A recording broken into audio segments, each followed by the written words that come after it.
de cómo tú lo incluiste también en una lista ahí importante y fue un escandalazo, porque tú ya también habías documentado todo esto. Dolia Esteves desde Washington y cómo ha caído esta noticia allá. Te saludo con gusto, bienvenida, Dolia. Sí, ¿qué tal a ti y al auditorio? Buenos días en este miércoles 11 de diciembre. Mira, sí, hace un escándalo aquí también, ¿no? Porque fue sorpresiva la detención y la acusación contra García Luna. De hecho, marca un hito en la sangrienta historia de la guerra a las drogas en México. La verdad es que nunca antes el gobierno de Estados Unidos había acusado a un exfuncionario mexicano aquí en suelo de Estados Unidos de tan altísimo nivel de estar en la nómina de los carteles. Y como dijo el día de hoy el New York Times, es como si un exdirector del FBI fuera acusado de recibir sobornos de la familia Gambino, es una familia de la mafia muy famosa. Lo dijo para resaltar la importancia a sus lectores de la atención y el impacto y las consecuencias de la detención de García Luna. Y bueno, no solo eso, Luis Alberto, pero García Luna, que como sabemos fue el arquitecto de la fallida guerra a las drogas de Calderón, que fue aprobada e impulsada por el propio gobierno de Estados Unidos, era un hombre de toda la confianza de las agencias de procuración de justicia de Estados Unidos, particularmente de la agencia de antidrogas, de la famosa DEA. Cuando fue tanto jefe de la Agencia Federal de Investigaciones bajo el gobierno de Fox y después como titular de la Secretaría de Seguridad Pública bajo el gobierno de Calderón. Supongo que ya diste los detalles de esta acusación, pero cabe enfatizar que la oficina del fiscal de Distrito Este de Nueva York, donde la misma que enjuició a Joaquín El Chapo Guzmán en 2018, le imputó 4 cargos, 3 por conspiración para traficar cocaína a Estados Unidos y 1 por declaraciones falsas. La demanda de 5 páginas dice que en 2 ocasiones recibió portafolios conteniendo entre 3 y 5 millones de dólares a cambio de permitir que el cartel de Sinaloa operara con impunidad. Los cargos contra García Luna son resultados directos de las acusaciones que se hicieron contra él durante el famoso juicio del Chapo. En noviembre de 2018, Jesús el Rey Zambada, hermano del Mayo Zambada, lo acusó de haber recibido sobornos millonarios del cartel de Sinaloa. En ese momento me acuerdo que lo comentamos en este espacio, la acusación sorprendió, García Luna salió rompió su silencio y dijo que no era cierto. Zambada también aseguró haber pagado millones de dólares a otros políticos, militares y policías mexicanos. García Luna, el hombre de hierro del gobierno de Calderón que todos temían y pocos respetaban, fue arrestado precisamente ayer en Dallas, Texas. Se espera su traslado pronto a Nueva York, donde será enjuiciado. En 2012 se mudó a Florida, donde disfrutó de los millones de dólares en sobornos que presuntamente le pagó el cartel de Sinaloa.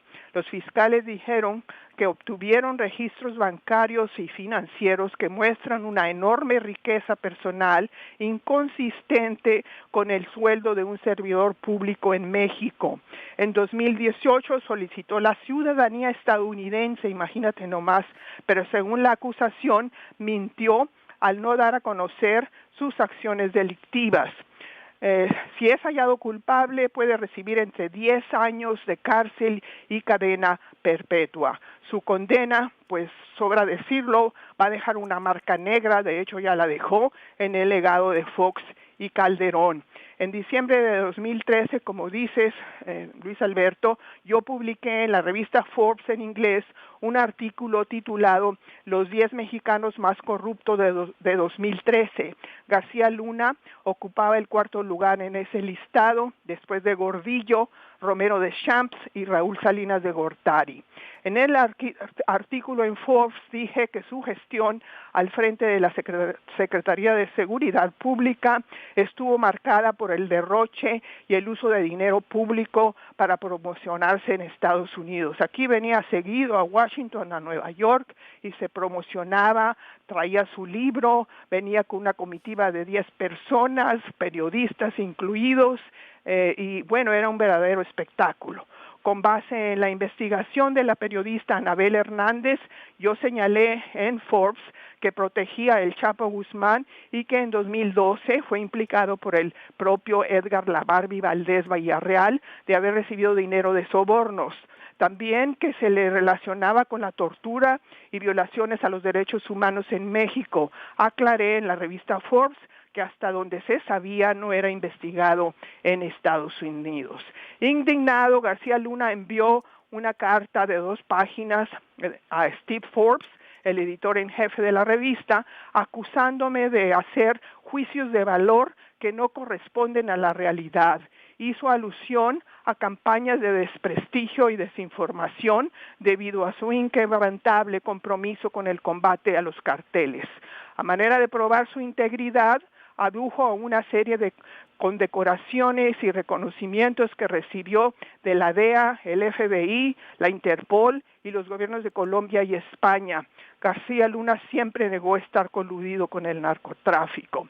Al momento de su detención, Luis Alberto se desempeñaba como CEO de GLAC Consulting, una consultora sobre seguridad con oficinas en Florida y la Ciudad de México. Vivía totalmente quitado de la pena, disfrutando sus millones manchados de sangre en un exclusivo lugar llamado Aventura, no es broma, así se llama, cerca de Miami. Y bueno, el siguiente paso, Luis Alberto, es que lo traigan a Nueva York y que se anuncie la fecha del juicio, donde muy probablemente, como dices, esto es la punta del iceberg, no sabemos a cuántos más va a implicar en su defensa. Pero habrá muchos en México que no pudieron dormir anoche. Me imagino, en México, exactamente, y más allá de las fronteras también. Oye, Dolia, entonces Sí, exactamente. desde el 2012, ojo, desde el 2012 había llegado a Florida, porque ahorita en Dallas, Texas, me decía Francisco Trujillo, ya se empieza a preguntar la gente cómo es posible aquí que vivía y se paseaba así como lo describes tú entre Washington y New York, la consultoría que trabajaba, el libro, alguien que pues caminaba con impunidad, ¿no? Como lo hacen los expresidentes, pues peleándose ahorita, como si no hubieran hecho nada, como si hubieran dejado un país lleno de flores y de abundancia. Hablan, ¿no? Es lo que me llama la atención. Y ocurre que esto puede ser exactamente la punta del iceberg y como desde hace entonces 7 años estaba ahí, se dio el lujo de pedir la ciudadanía de Estados Unidos, Dolia, el Sí. año pasado. Pues mira, es que él estaba protegido, él se sentía protegido porque hay que recordar que desde 2001 hasta el 2012, estamos hablando de 11 años, cuando fue director de la Agencia Federal de Investigación y después titular de la Secretaría de Seguridad Pública, él trabajó muy de cerca con las autoridades de Estados Unidos, con todas las autoridades, con la CIA, con la DEA, con el FBI, con el Departamento de Justicia. Entonces, él se sentía que estaba protegido, que lo tenían arropado todas estas agencias. Y de hecho, no había habido investigación sobre todas estas imputaciones que se le hicieron en el libro de Anabel Hernández, que salió en el 2010. Fíjate, estamos hablando ya de 19 años, ¿no? No, perdón, de 9 años, o sea, mucho, y no lo tomaban en cuenta, pues son investigaciones ahí de una periodista, o son rumores, versiones, los mismos carteles lanzan estas campañas, y eso decía, así se defendía García Luna. Entonces se muda aquí en el 2012, y abre una consultoría, que si tú ves la página en el internet, pues se ve una consultoría seria, profesional, muy con una página de internet muy atractiva. Entonces él se sentía protegido. Y de hecho, el Washington Post hoy cita a Vigil, un exdirector de la CIA en México, donde dice esto es sorprendente, es impactante, jamás nos dimos cuenta o tuvimos alguna sospecha de este señor. Y ellos tienen que encubrirse porque el amaciato con García Luna de estas agencias era muy fuerte, muy intenso. Entonces hubo complicidad, sabían y se hicieron de la vista gorda o simplemente no sabían. Y si no sabían, pues les falló la inteligencia, les falló sus propios servicios de inteligencia que no detectaron, que no vieron banderas, ya no vamos a decir rojas, sino ámbar de este señor y su trayectoria. Si es cierto todas las acusaciones que se le están imputando, claro está, todavía es inocente hasta que se compruebe que todo lo que se le acusa es verdadero. Pero pues yo no quiero decir que actuó con ingenuidad y llegó al extremo de incluso pedir de la ciudadanía estadounidense, que ya son palabras mayores. Eso es muy difícil obtener la ciudadanía estadounidense, particularmente en estos momentos tan xenofóbicos y antiinmigrantes, sino que él se sentía protegido. Él creía que era intocable, porque así se lo hicieron ver las agencias. Entonces, sí, se movía tranquilamente. Yo creo que el más sorprendido de la acusación, de la detención, fue posiblemente él mismo, ayer. Dolia, la agencia se llamaba Associators Consulting, GL, ¿no? GL, ¿cómo si era? Associators Consulting. GLAC, G-L-A-C. GLAC, ok. GLAC, Que es por de gato, sí. L-A-C, Consulting. Sí, Associators Consulting, sí, dice por acá el archivo. Digo, ¿qué ofrecía? Consulting, ¿Qué ofrecía la empresa?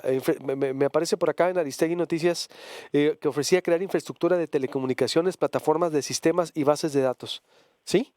Sí, protección, análisis de riesgo, todo lo que ofrecen estas consultorías que son muy comunes, casi prácticamente un alto número de exdirectores de la DEA, del FBI, de otras agencias, cuando dejan el sector público, montan sus propias agencias y dan servicios muy caros, por cierto, se venden muy caros al sector privado fundamentalmente, y pues sus credenciales son precisamente la carrera pública o de servidores públicos que tuvieron. Yo no dudo que este señor haya tenido clientes que le pagaban muy bien.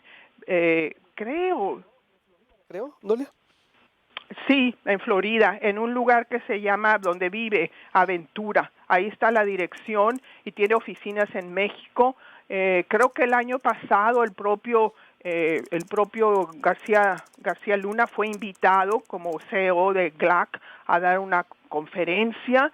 Ahorita no quiero mencionar nombres, pero no sé si fue una publicación la que lo invitó, de esas conferencias que luego hacen de día y medio y que invitan a gente prominente, y él estuvo ahí. O sea, hasta el día de su arresto él seguía siendo un tipo pues un ex servidor público de prestigio y que bien querido aquí en Estados Unidos, o cuando menos aceptado, y en México. También lo invitaban mucho cuando todavía era funcionario público, y después los think tanks o los centros de estudios sobre temas mexicanos.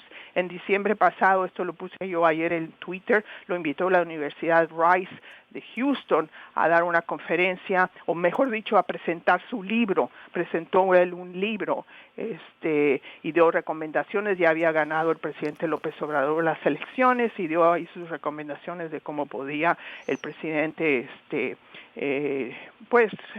reforzar la seguridad en México. Entonces, pues sí, fue sorpresiva, muy impactante la detención de este individuo. Sí, sin duda, Dolia. Y en Estados Unidos, por lo que me dices, también ha sorprendido y como creo que también pues tenía mucha gente aliada, como me describes, y como él era el mismo aliado también de las agencias de Estados Unidos, yo creo que él también pues de alguna manera tuvo buenos amigos, si así irónicamente se le quiere decir, allá en Estados Unidos, Dolia Esteves. Claro que sí. Y mira, durante el juicio del Chapo, Exacto. los fiscales procuraron mucho impedir o evitar que las declaraciones o las acusaciones que estaban haciendo gente protegida o incluso ex capos que ya estaban encarcelados, como el caso de Zambada, imputaran a políticos mexicanos cada vez que salía el nombre ya ves que también salió el nombre de Calderón y de Peña Nieto y de otros individuos, creo que de Morales Lechuga y otro señor, ahorita es un general también, salieron varios nombres prominentes y desde luego el de García Luna, que fue uno de los principales. La fiscalía que era el que estaba acusando al Chapo, o la que acusó al Chapo, trataba de que no se politizara el juicio, de que no empezaran a salir estos nombres que obviamente mediáticamente eran muy atractivos. Entonces me cuesta trabajo pensar que de alguna manera es el juicio de García Luna, cuando se dé, vaya a implicar a los agentes de la DEA con los que trabajó, porque mucho se ha dicho pues que siempre se está viendo como dicen, la paja en el ojo ajeno y no la viga en el propio. Siempre culpan a los funcionarios mexicanos, a México, del problema del narcotráfico, y aquí todo el mundo es muy limpio y muy íntegro y no tiene nada que ver. El caso de García Luna, que fue un aliado incondicional de estas agencias, es muy difícil saber, es muy difícil creer que no tenía cómplices por acá, claro, o cuando menos gente que lo encubrió y lo protegió. Oye, pues pero eso va a salir en el juicio, pues yo quisiera ver que saliera en el juicio. Para haber llegado a Florida, estar 7 años y hacer todo lo que hacía, pasearse como dices que se paseaba, imagínate, no, es indudable. La cuestión es ver hasta dónde va a llegar esto. Dolia, como siempre, extraordinario, te mando un abrazo y estamos en contacto. Gracias, Dolia. Gracias a ti del auditorio, buen día. Bueno.